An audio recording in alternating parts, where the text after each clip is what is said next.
Queremos agradecer a comissão que preparou esse lindo evento, trazendo para junto de nós Jesus de Nazaré, o nosso Rabone querido, que ao chegar no corpo de carne, neste planeta que a ele foi dado pela divindade maior do universo, essa consciência cósmica, para que ele pudesse, trabalhando o fluido cósmico universal, junto com outros espíritos da sua mesma envergadura, formar o nosso sistema solar, e a ele dada a bela, mas talvez difícil, incumbência de reinar sobre este mundo que nós vivemos. A felicidade do evento é permitir a relembrança de tantos fatos, muitas vezes por nós esquecidos e outras vezes achados por nós, que não precisamos relembrar, porque muitos de nós acreditamos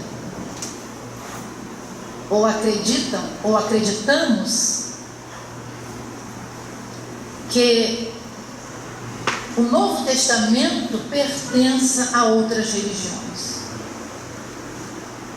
Nós gostaríamos de, nesta plateia douta e bela, dizer que todos nós fazemos parte da Bíblia.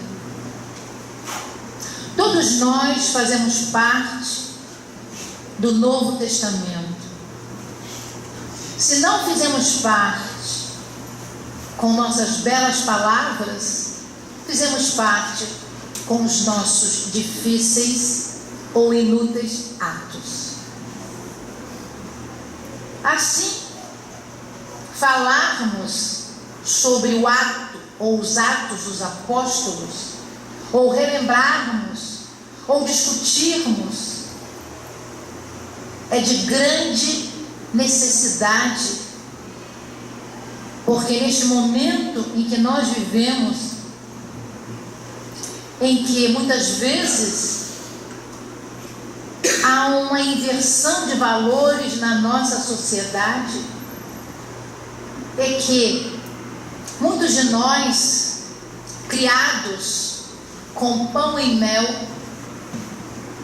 vociferamos dentro dos nossos lares, com as nossas vozes, com os nossos verbos, inutilmente regados a fel, atingindo seres amados de outrora e seres que ainda serão amados por nós.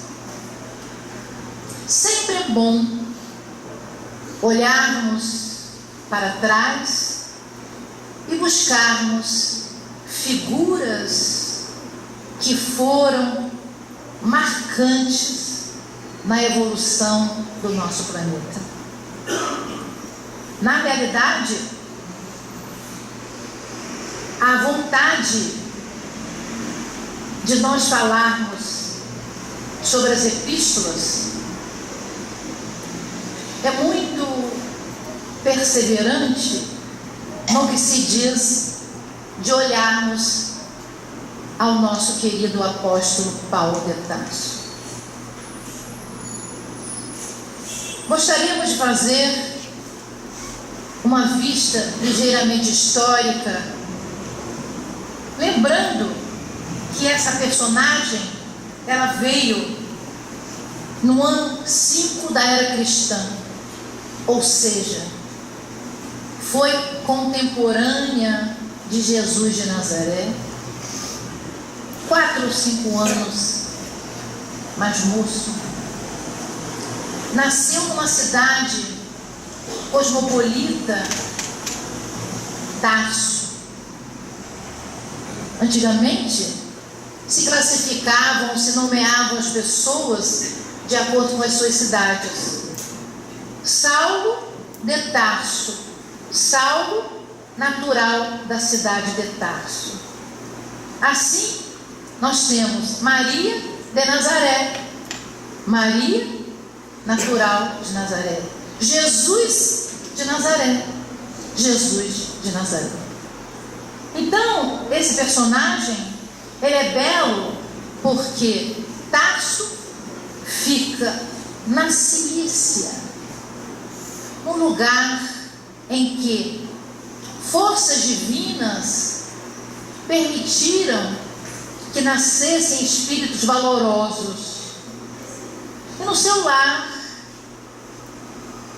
mãe simples, pai comerciante, entretanto abastados o suficiente para permitir que esse jovem, desde a tenra idade, se mostrava generosamente forte. E nos primeiros anos, logo, pretendia ele entender um pouco da religiosidade dos seus pais, em especial da sua mãe. E ele foi levado a uma escolinha esta como nós temos nas nossas casas espíritas, a evangelização infanto-juvenil. Mas aquela escolinha era especial, porque ela criava, ela promovia, através dos estudos e das aplicações, aos futuros doutores que regeriam a religião do Sinédrio, lá na Palestina. Assim, nós vamos encontrar um homem que muitos autores, biógrafos de Paulo, acreditam que Gamaliel, o grande mestre, na realidade um grande filósofo, amante de Jesus. Porque, na realidade, se nós pudéssemos pensar um pouco, quem ama a primeira revelação tem que amar a segunda e a terceira. Quem amava com o poder da alma Moisés, passaria a amar com o mesmo poder a Jesus. Quem não amava Moisés só gostava, também só ia gostar de Jesus. Então nós vamos ver o mestre Gamaliel, estudante da Torá, entendido nas escrituras dos povos antigos, das grandes almas, daqueles pensadores médiuns que trouxeram muitos conhecimentos, deixando nas linhas do Velho Testamento a mediunidade em si. Então, esse amigo, porque hoje nós que aqui estamos, dos dois planos da vida, com certeza somos amigos de Paulo de Tarso.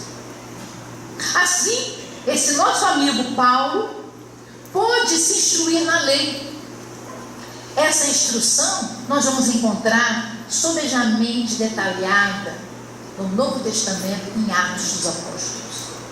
E lá em Atos, se nós conseguirmos ler todos os capítulos com seus versículos e tentar extrair o véu da letra, nós vamos ver essa figura augusta, ímpar, no cristianismo primitivo. Esse homem, que já era impetuoso no seu primeiro estudo religioso da Torá, mas lá em Atos dos Apóstolos nós vamos encontrar não Saulo, não o doutor da lei, porque quando Sabedorei de que um jovem senhor tinha uma pequena comunidade cristã na cidade de Damasco, que fica acima da Palestina,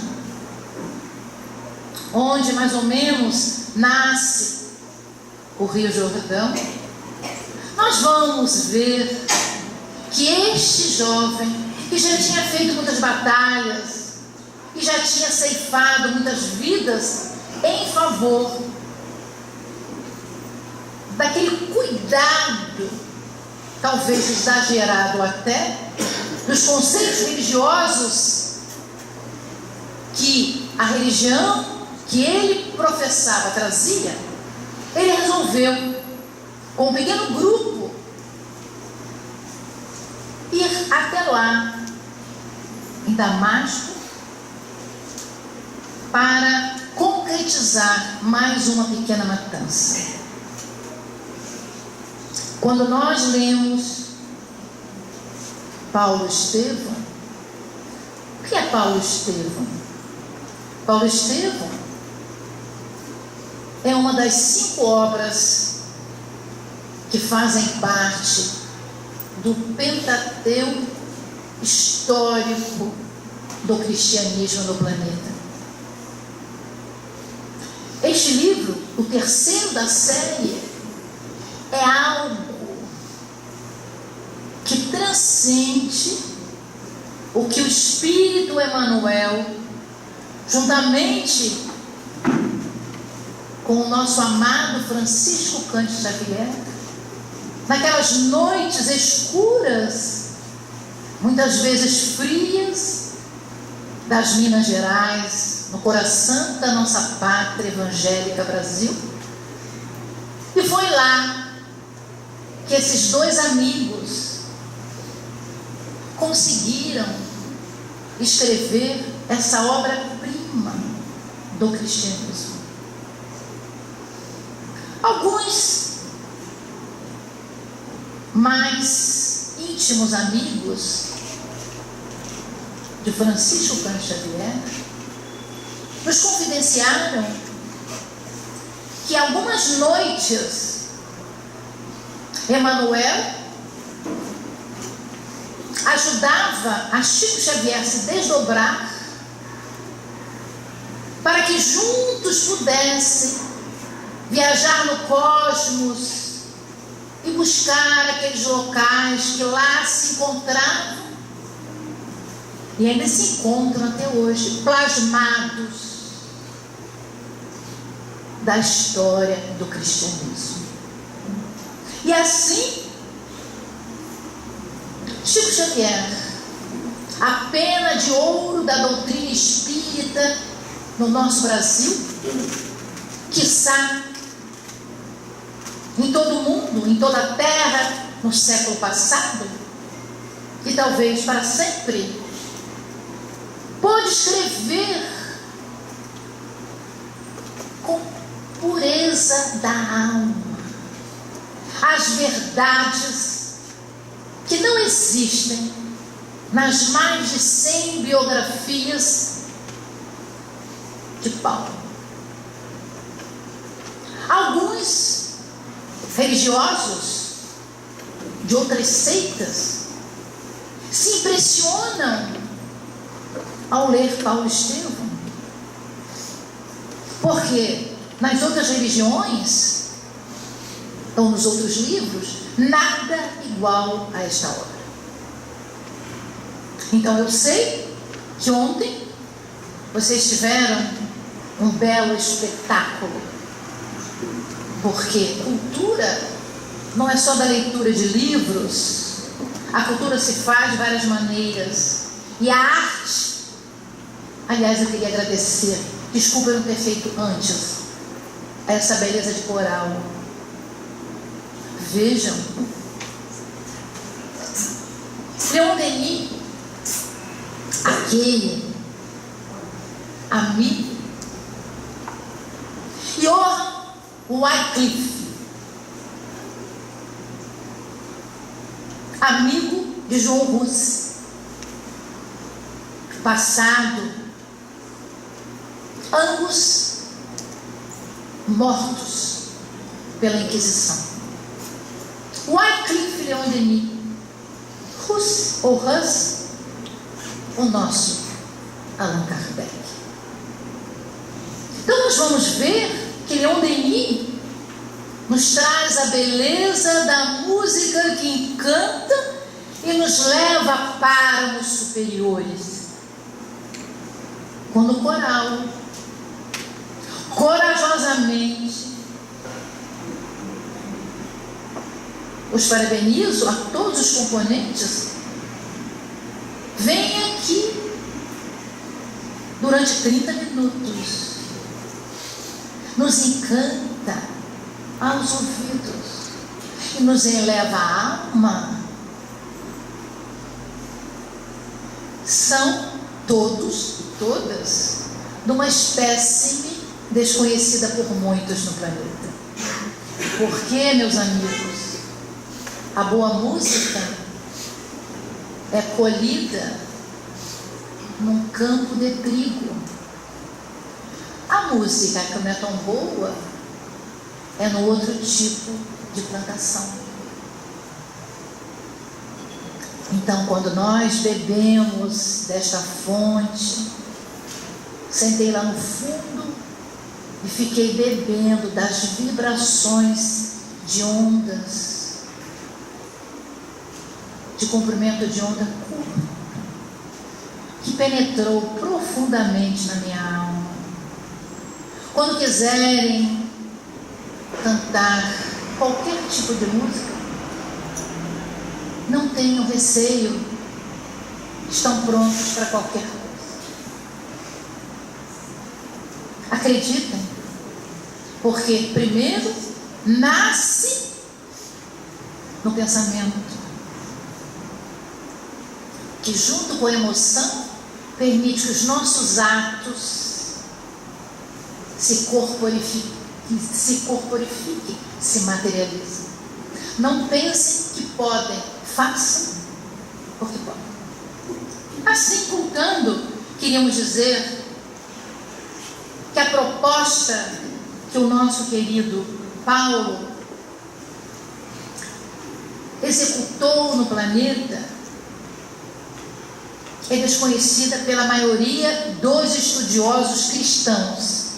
Não sei se vocês sabem, num censo recente, de 3 ou 4 anos atrás, as doutrinas cristãs no planeta Terra são cerca de 30 e poucos por cento, menos que 35%, compreendendo todas as doutrinas cristãs.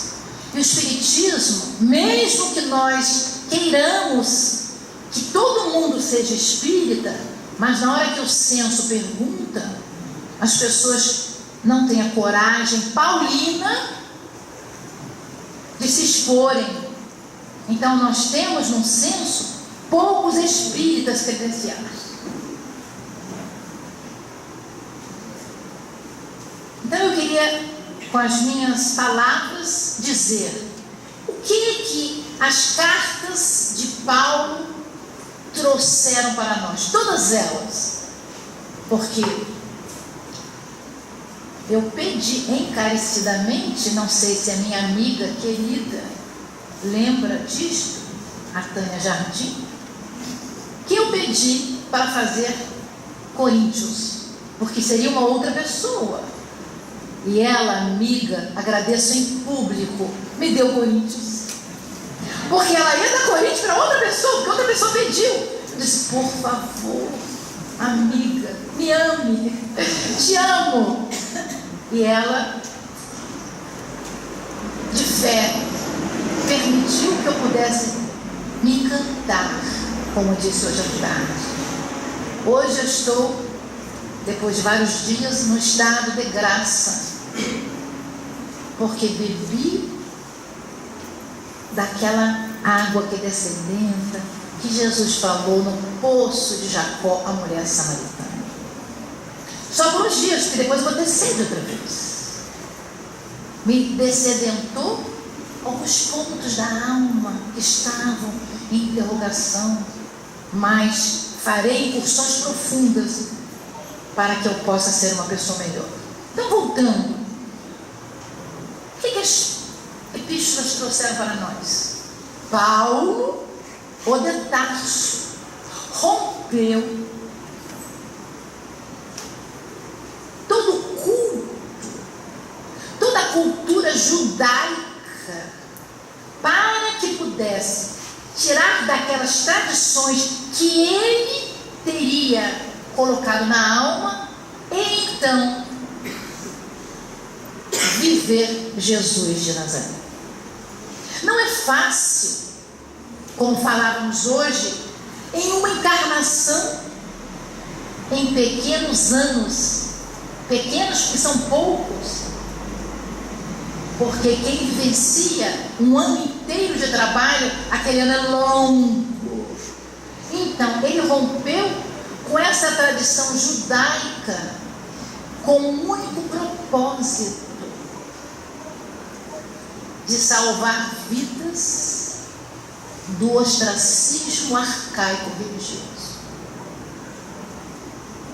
Isso é tão belo de se sentir, porque alguns de nós passamos por várias religiões e hoje, ao chegarmos a essa doutrina dos Espíritos, nós nos encorajamos a dizer que somos espíritas. Muitos de nós até usam crachá,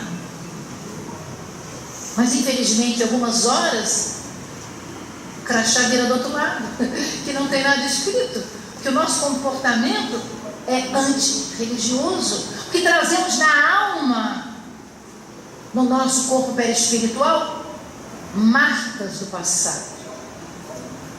E essas marcas são difíceis de serem desconstruídas, para que, junto a elas, ações do bem, do amor, do belo e da paz sejam colocadas. Por isso é que nós temos as reencarnações sucessivas e progressivas. E muitos de nós dizemos: olha, isto aí está muito difícil, eu vou deixar para a próxima reencarnação.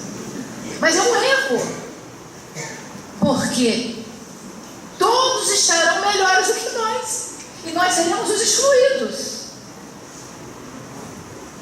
Não deixem de fazer uma reforma pequena, que não é fácil, íntima. Assim nós vamos encontrar em 3 autores, que são autores que falam sobre Jesus de Nazaré, sobre as epístolas paulinas: Will Durant, Daniel Ropes e Albert Schweitzer. Esses 3 ícones do pensamento cristão religioso nos dizem que as epístolas paulinas são o próprio Evangelho do Cristo. Então, quando esta associação de casas espíritas promove esse evento, é com um cartaz igual a este. Eu não sei quem fez a arte, mas é alguém muito bem acompanhado por uma equipe espiritual superior, porque não é fácil. Porque quando você olha o cartaz, você já se vê nas epístolas. Quem é a pessoa? Quem é? Pode levantar. Por favor, levante. Levante, meu amigo, levante. Isso, parabéns.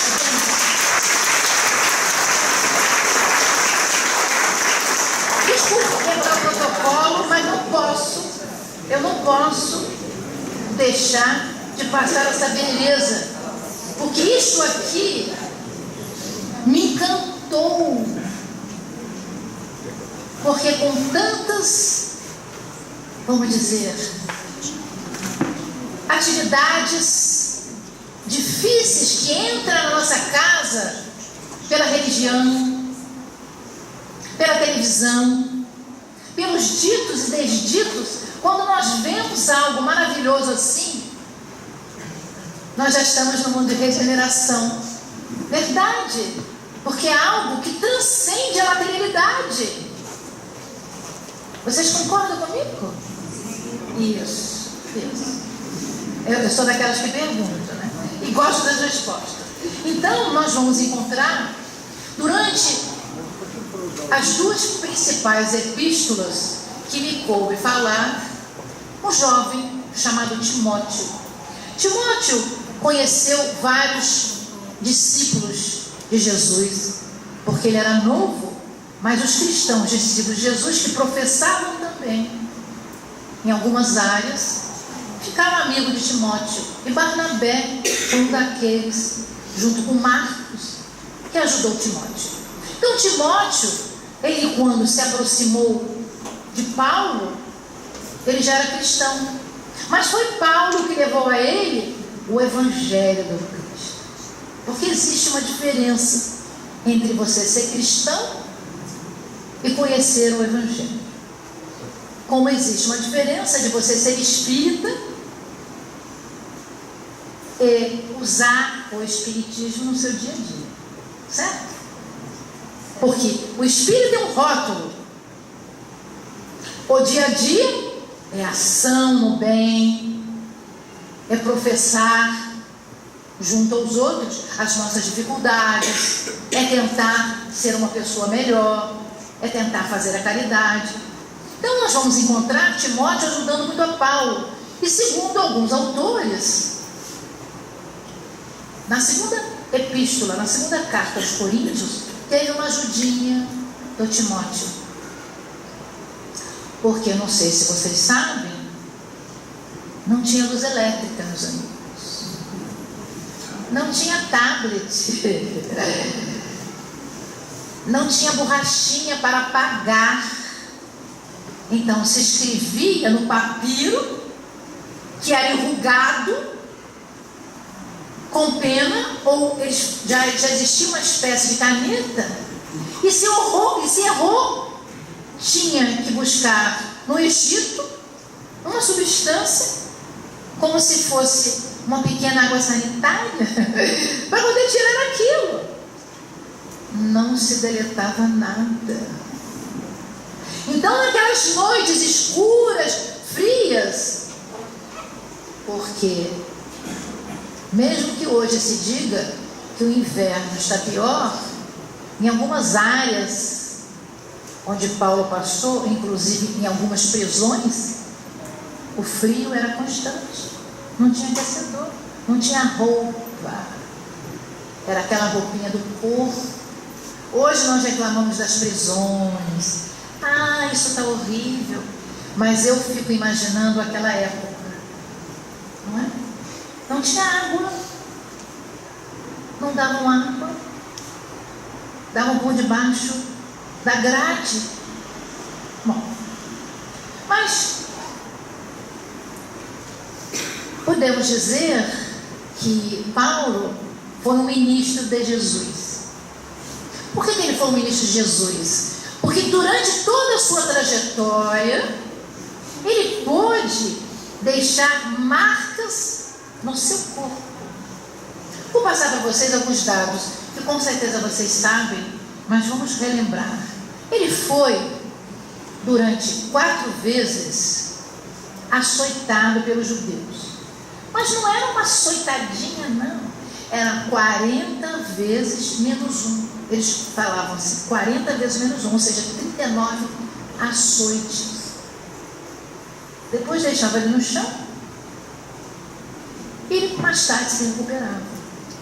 Ele foi 3 vezes açoitado por outros, sem serem judeus.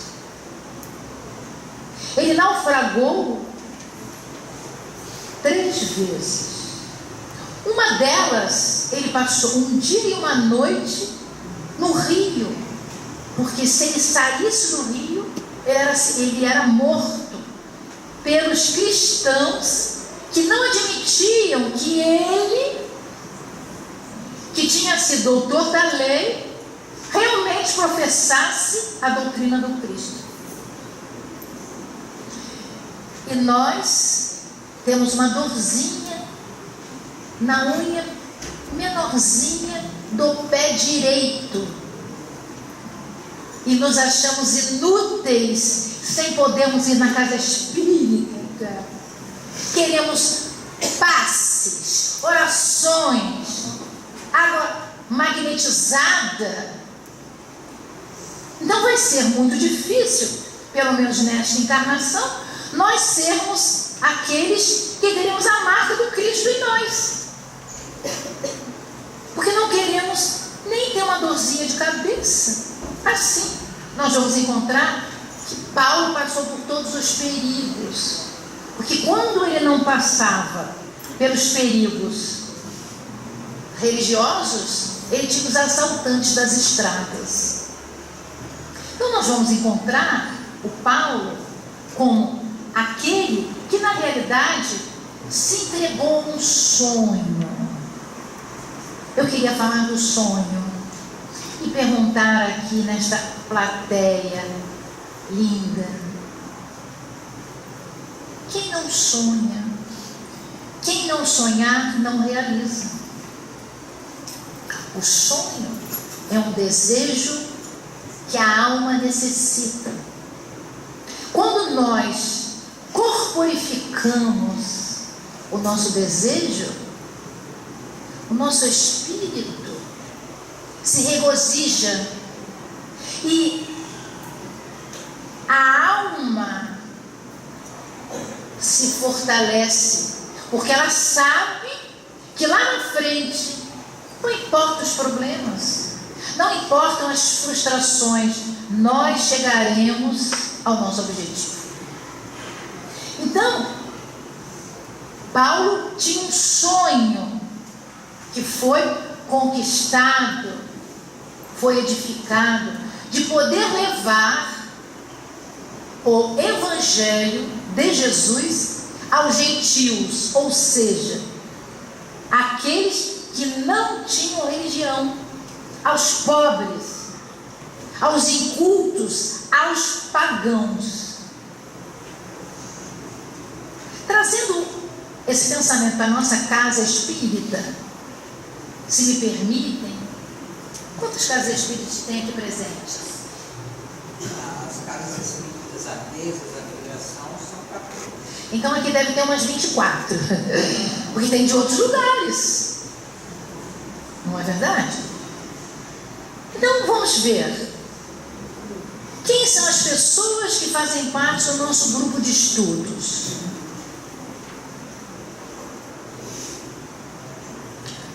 Quando as pessoas chegam na casa espírita, elas têm uma iniciação, e vão crescendo,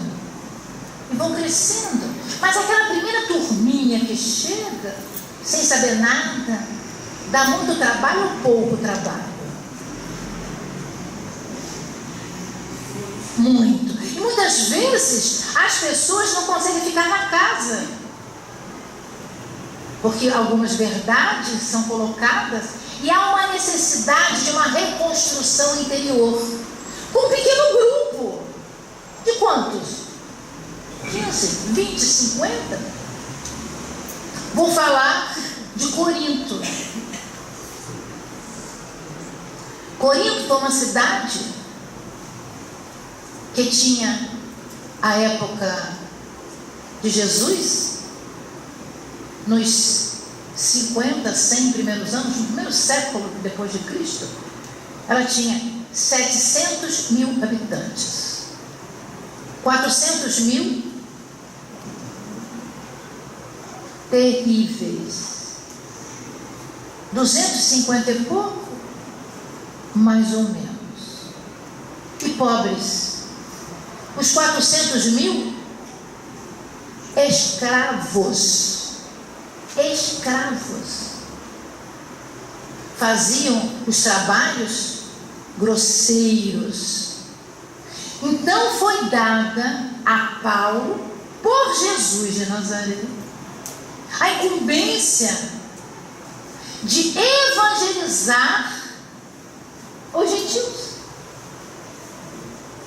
os sem cultura, os pagãos, os escravos. Entram na nossa casa espírita algumas pessoas que não sabem ler, mas a maioria sabe. mas tem dificuldade em entender, não tem? O português? Vamos imaginar a dificuldade que o ex-doutor da lei, esse novo cristão, teve, mesmo com seu verbo eloquente, de passar os conhecimentos da sua alma e ser entendido por aquelas pessoas. Então nós vamos encontrar este apóstolo do Cristo, marcado para sempre com as marcas da sua ressurreição para Jesus. Então nós temos que entender que não é fácil virar assim. Não é fácil você ter um conceito arraigado na alma e de repente, porque qual a diferença seria da Torá para Jesus? Uma só uma, que faz toda a diferença. É que na Torá existia a lei impiedosa, olho por olho, dente por dente. E Jesus trouxe o amor, o perdão, a dignidade, a fortaleza entre irmãos. Trouxe uma filosofia de vida para todo o sempre. Imaginem como aquele povo, eu estou falando agora de tudo, como o povo questionava, dizer: olha, esta mulher adúltera, perdoe. Olha, essa mulher hemorroíça, perdoe. Olha esse ladrão, perdoe. Dê uma nova chance. Esse leproso ficou curado. Dê a ele uma chance de trabalho. O leproso para sempre era leproso. A mulher adúltera seria adúltera para sempre. Morreria lapidada em praça pública. Então Jesus, ele veio sacudir as almas da sua pequenez moral espiritual. E Saulo, ao se transformar em Paulo, absorveu na alma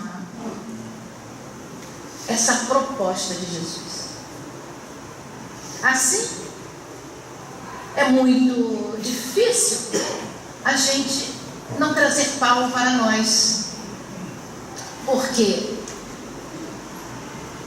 mesmo que o Paulo, muitas vezes a gente, ao ver as suas epístolas, a gente ler Paulo Estevão, ver as coisas difíceis que ele fez, nós vamos entender a personalidade de Paulo. Paulo foi um escritor, porque para escrever todas as epístolas, são 13, é um escritor. Paulo foi um líder. Paulo foi um estudioso em, vamos dizer assim, 40 anos, 50 anos de 2 doutrinas.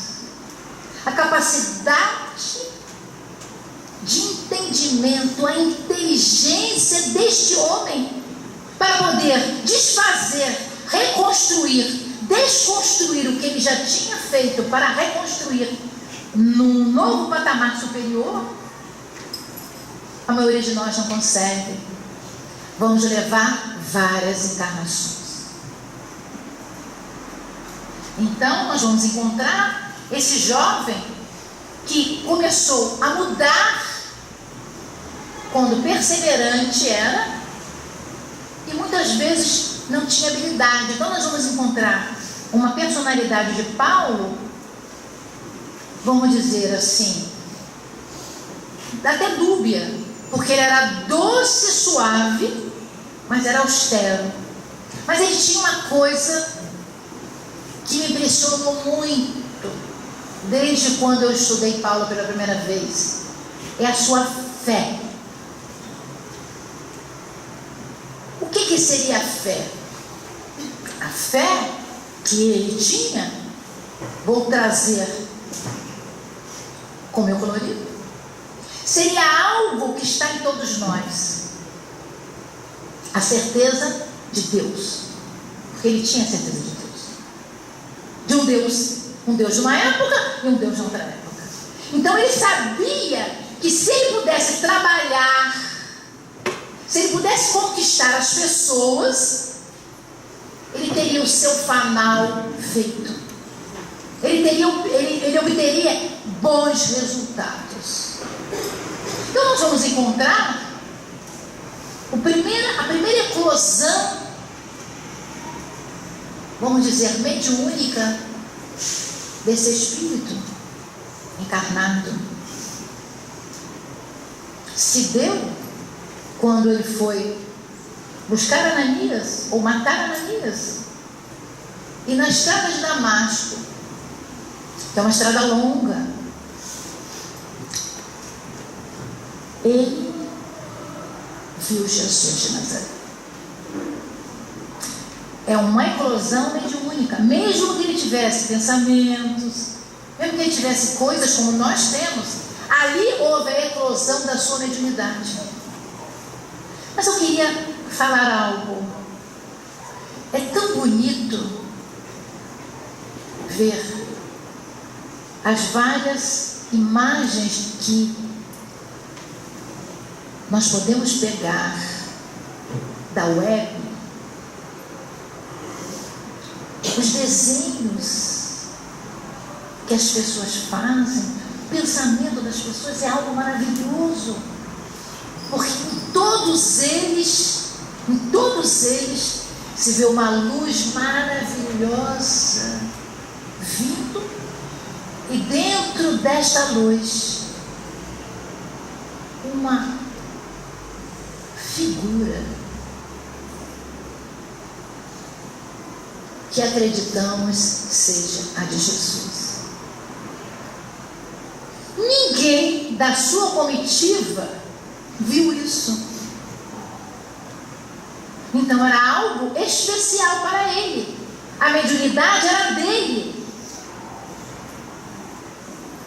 Não foi efeitos físicos. Foi uma eclosão da glândula pineal periespiritual desse espírito. E ele teve a oportunidade de sentir Jesus de Nazaré. Mas ao sentir Jesus, ele foi questionado por ele. E o mestre perguntou-lhe: Saulo, Saulo, por que me persegues? Naquela hora, sem nunca ter visto Jesus, sendo sempre questionador de Jesus, ele entendeu o que era Jesus. Olha que coisa!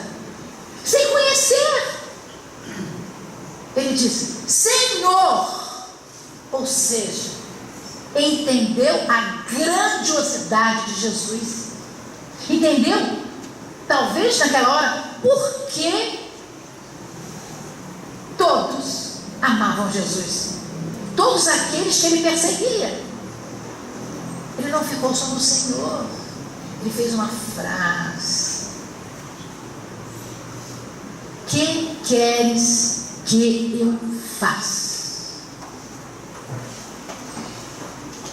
Eu acho que deve ter sido uma coisa muito espiritual superior,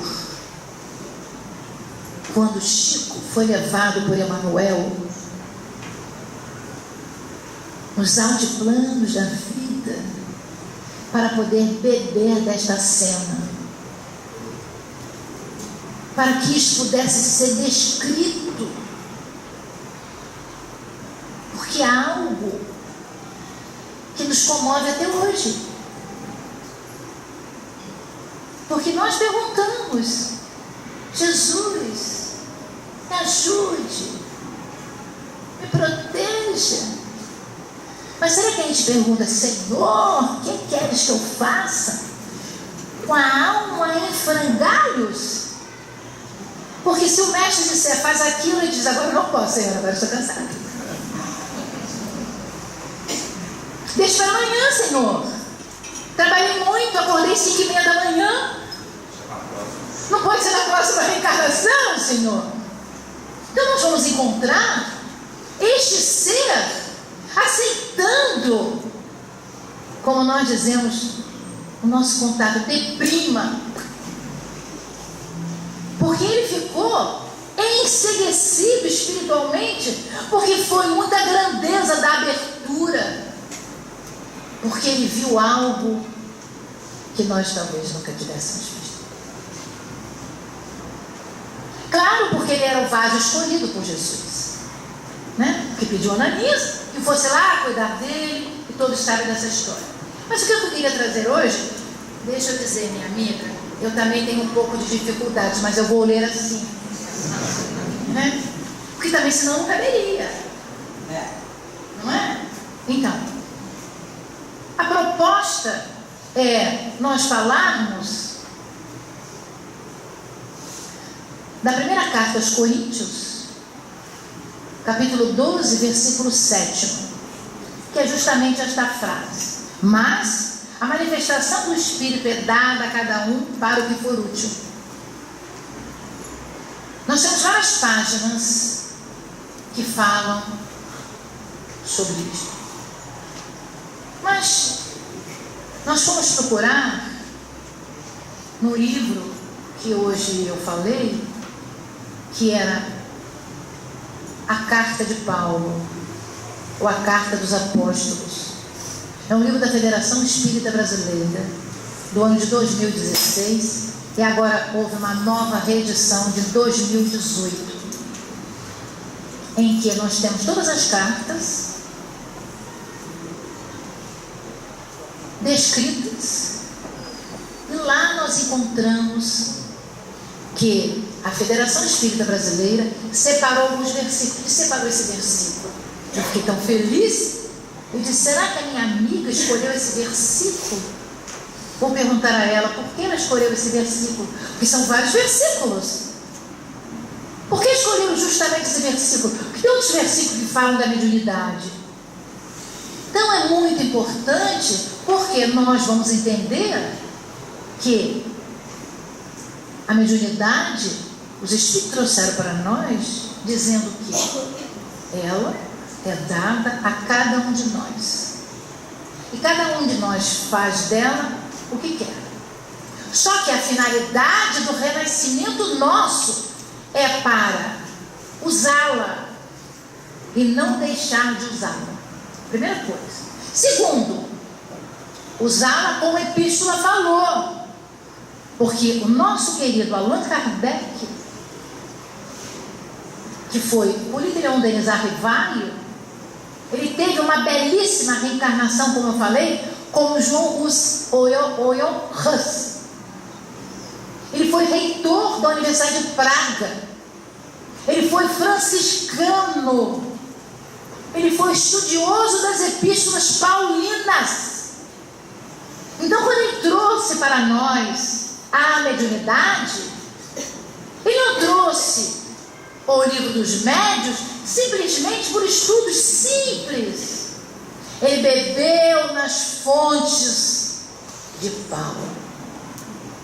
Quando ele diz para nós que a mediunidade é a caridade que nós devemos fazer conosco, médiuns, e com os necessitados espíritos, ele está nos explicando que ela terá que ter um fim útil.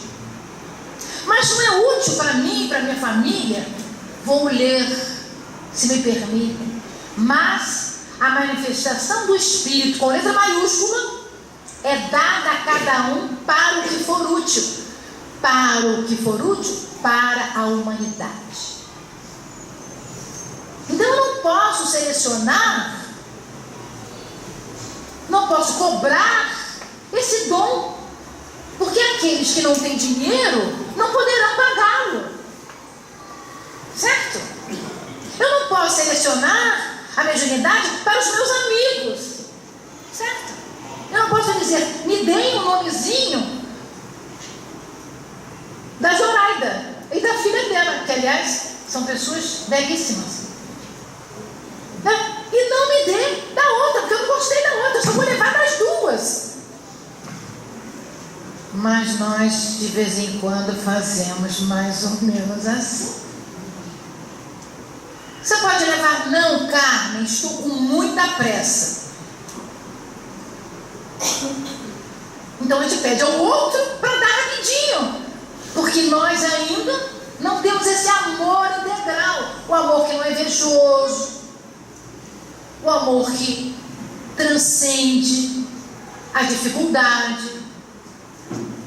Nós não temos a caridade implícita em nós ainda. Essa dificuldade está no Epístola de Paulo. Então, se dentro da casa espírita, que é um lugar hoje, aprendemos com o codificador Allan Kardec, que ela deve ser estudada para que cada um de nós se entenda e entenda os dons com quais viemos, os nossos talentos, é para que possamos ajudar mais a nós e aos outros. Então ainda nós encontramos na atualidade, eu espero que não seja nenhuma das 14 adesas que permitam que médiuns com dificuldades adentrem no campo mediúnico sem instrução do Evangelho de Jesus. E vou dizer mais uma. Eu trabalhei muitos anos em química. E quando eu me tornei espírita, eu amei Kardec, porque ele disse assim: não podemos entregar um laboratório de química para alguém que não saiba química, porque vai cometer um desastre. Porque ele não era químico, mas era um estudioso das ciências. Então, como é que você pode entregar uma quantidade de espíritos sofredores nas mãos de um médium que simplesmente está ali porque ele veio com a sua mediunidade e não a trabalhou para entender o sofrimento daqueles espíritos, nem por que eles sofrem? Como é que ele irá ajudar com seus fluidos, com a sua paciência, com seu equilíbrio mental, aquela dificuldade, se ele simplesmente só acha que é médium, e é médium que muitas vezes não gosta da sua mediunidade? Como é que a casa espírita concorda com isto? Não pode concordar, porque quando você atende a uma pessoa, diz Kardec, em detrimento do grupo, não é caridade. Aquele grupo, ele não pode ser afetado por alguém, mesmo que seja amigo, que não tenha capacidade ainda de trabalhar com a mediunidade. Então, quando se trabalha com a mediunidade errada, ela não tem utilidade, ela é uma coisa inútil, e vou dizer mais, nociva, porque para o médium que não sabe atender a si mesmo, que ele não se renovou, ele não mudou os seus maus hábitos, e se ele não mudou os seus maus hábitos, ele nem vai gostar daqueles outros hábitos, ou talvez até goste, e diga, olha, este aí que está sofrendo muito, porque foi um alcoólatra, eu também bebo, qual é a diferença? Coitado dele, mas vai ficar um coitado, ele não tem força moral como dialogador para dialogar, ele não tem força moral como médico psicofônico ou psicográfico para realmente conquistar aquele espírito com a sua força, mentalizando que ele possa mudar o seu estilo de vida. Então nós vamos encontrar nessa epístola uma grandeza dos dons para a utilidade. A veneranda Joana de Ângeles, esse espírito que está prestes a reencarnar, que é o guia espiritual do Divaldo Pereira Franco, que a mediunidade é a caridade mais difícil, porque você tem que ser caridoso com você para ser caridoso com o outro. Então você tem que se conhecer, você tem que se auto-reformar para poder ajudar a reforma do outro. Se você não se reformou, como é que você vai pretender que alguém que te conhece ou que pode te conhecer vai aceitar os seus maus hábitos? Então nós vamos encontrar as nossas casas espíritas, muitas delas com pequenas dificuldades. Mas já tivemos mais, meus amigos. Ao estudarmos os livros que falam do século passado, de como as casas espíritas eram, dá até arrepio. Porque nós nem entendemos que a mediunidade fosse com Jesus. Porque às vezes, em alguns relatos, chegava um espírito, o médium falava e o dialogador sacudia o médium. Alguns de vocês que têm avó, bisavó espírita, ou que tinha aquele culto em casa, vai entender das dificuldades. Esse diálogo que nós fazemos hoje, né? Oh, que pena, nós entendemos a sua dor, mas você vai vencer a sua dificuldade. Não era assim não. Não era assim não. Era uma coisa como se fosse mosaica. Como? Mas você não sabia que não podia fazer isso? Porque não se estudava. Não tinha os livros traduzidos no português para nós. Então, quando as nossas casas espíritas tem uma biblioteca, tem uma livraria que pode comprar as obras para nós. Hoje, não sei se vocês sabem, o Pentateuco kardeciano, existem mais de 10 indústrias, firmas que traduzem as obras.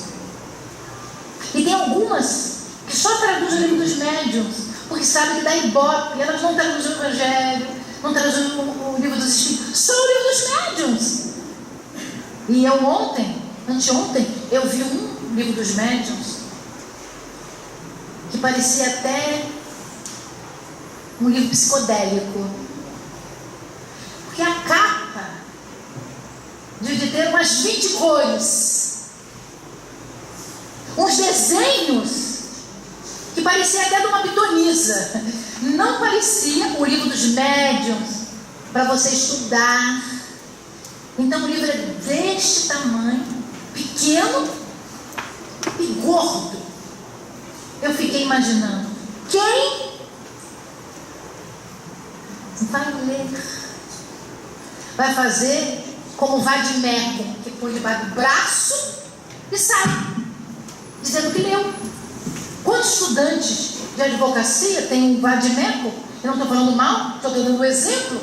Põe um vadimeco debaixo do braço e anda para lá e para cá e nem abre o vadimeco, porque é difícil ler o vadimeco.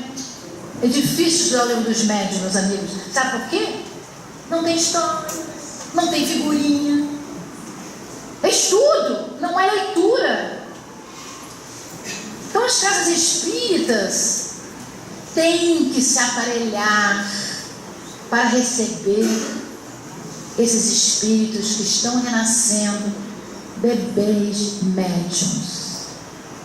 As casas espíritas têm que se aparelhar para atender os idosos médiuns. A mediunidade na terceira idade. Recebi um panfleto de Portugal, de Leiria. Vai haver um grande encontro agora em agosto ou setembro, em que um dos temas, o meu amigo vai fazer, a mediunidade na velhice.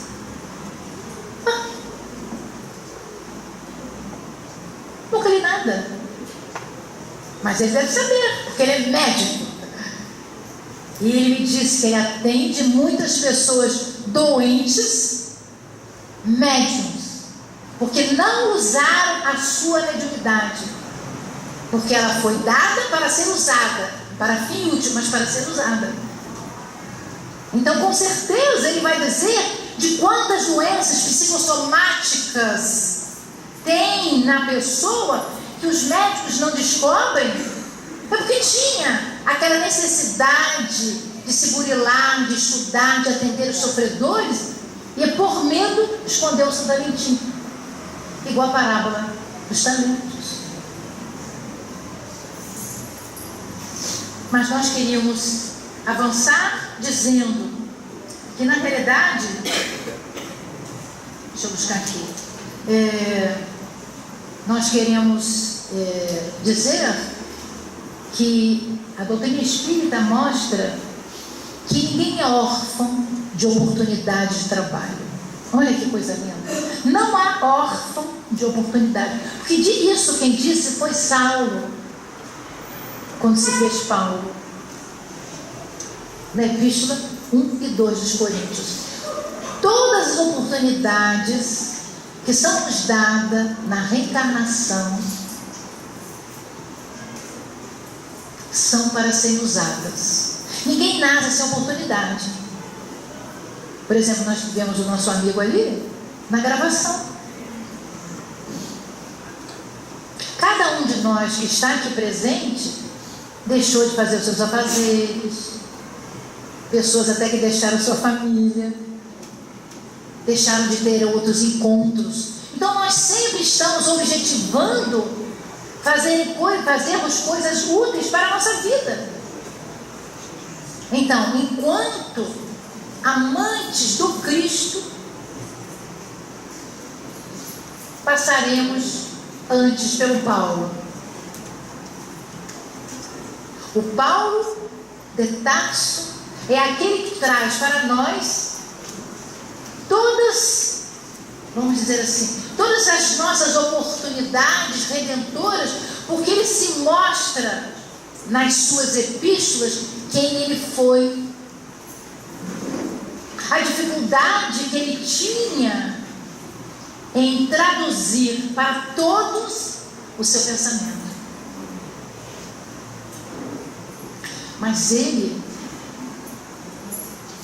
foi preso e morreu com muitas dificuldades. Queria encerrar a fala falando de Abigail e Estevão. Quando alguém compra o livro Paulo e Estevão, não entende. Porque Emmanuel não escreveu Paulo, e Estevão, ele juntou Paulo e Estevão. Nós estudamos hoje pela tarde que Abigail e Estevão, irmãos, eram natural de Corinto. E foi lá em Corinto que Paulo fez as duas belíssimas epístolas. E, mesmo que Estevão tenha sido morto em praça pública, na frente da sua irmã, noiva de Saulo, ele não morreu na hora, morreu depois dos açoites.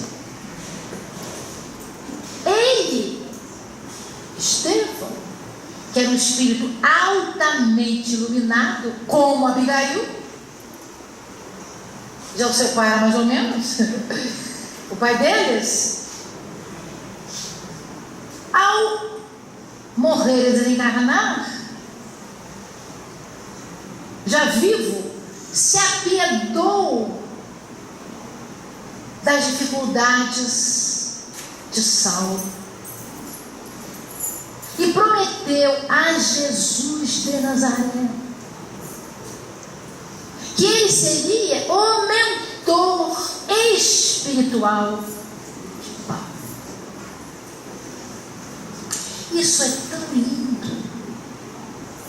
Nós sabemos que fomos perdoados por alguém, mas que o perdão foi tão bem feito, foi tão dado, com tanto amor, com tanto carinho, que ele voltou para nós com cuidado, como carinho, como proteção.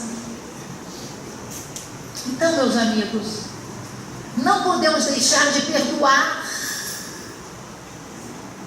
mas o perdão terá que ser de dentro da alma.